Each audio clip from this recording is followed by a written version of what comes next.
O Livro dos Espíritos, Allan Kardec.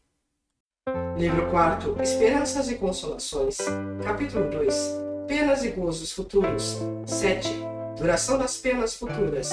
Parte 4. Deseja-se incitar o homem ao bem e desviá-lo do mal pelo engodo das recompensas e o temor dos castigos. Mas se esses castigos são apresentados de maneira que a razão repele, não terão sobre ele nenhuma influência. Longe disso, ele rejeitará tudo, a forma e o fundo. Que se lhe apresente, pelo contrário, o futuro de uma forma lógica, e ele não o recusará. O Espiritismo lhe dá essa explicação. A doutrina da eternidade das penas, no seu sentido absoluto, faz do Ser Supremo um Deus implacável. Seria lógico dizer-se que um soberano é muito bom, muito benevolente, muito indulgente, que não deseja senão a felicidade dos que o rodeiam, mas que ao mesmo tempo é invejoso, vingativo, de um rigor inflexível, e que pune com o suplício máximo 3/4 partes de seus súditos por uma ofensa ou uma infração às suas leis, ainda mesmo aqueles que faliram por não as conhecer? Não seria isso uma contradição? Pois bem, Deus pode ser menos do que o seria um homem? Outra contradição se apresenta nesse caso. Desde que Deus tudo sabe, sabia então, ao criar uma alma, que ela teria de falir. Ela estava desde a formação destinada à infelicidade eterna. Isto é possível? É racional? Com a doutrina das penas relativas, tudo se justifica.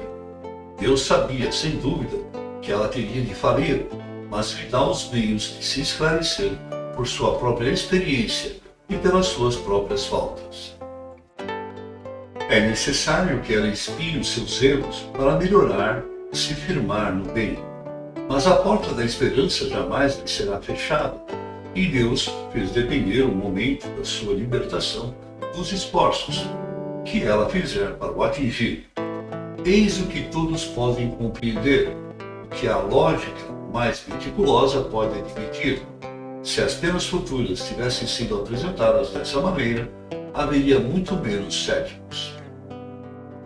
A palavra eterna é quase sempre empregada na linguagem comum em sentido figurado, para designar uma coisa de longa duração e da qual não se prevê o termo, embora se saiba muito bem que esse termo existe.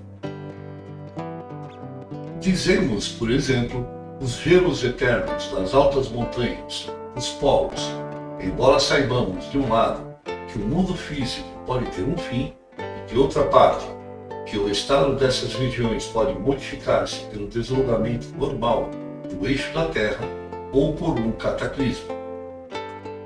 A palavra eterno, nesse caso, não quer dizer duração infinita.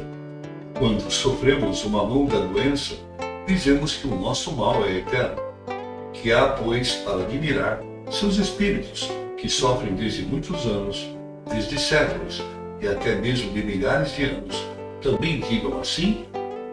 Não nos esqueçamos, sobretudo, de que a sua inferioridade não lhes permite ver o termo da rota, e eles creem sofrer para sempre, o que é uma punição. De resto, a doutrina do fogo material, das fornalhas e das torturas emprestadas ao tártaro do paganismo está hoje completamente abandonada pela alta teologia. Apenas nas escolas, esses apavorantes quadros alegóricos são ainda apresentados como verdades positivas por alguns homens mais zelosos do que esclarecidos. E isso, muito erroneamente, pois as imaginações jovens, uma vez passado o terror, poderão aumentar o número dos incrédulos. A teologia reconhece hoje que a palavra fogo é empregada em sentido figurado, devendo ser entendida como fogo moral. Os que, como nós, acompanharam as peripécias da vida e dos sofrimentos do além-túmulo através das comunicações espíritas, puderam convencer-se de que, por não terem nada de material, elas não são menos pungentes. A respeito mesmo da sua duração, alguns teólogos começam a admiti-las no sentido restritivo que indicamos acima e pensam que, de fato, a palavra eterno pode referir-se às penas em si mesmas, como consequências de uma lei imutável, e não na sua aplicação a cada indivíduo.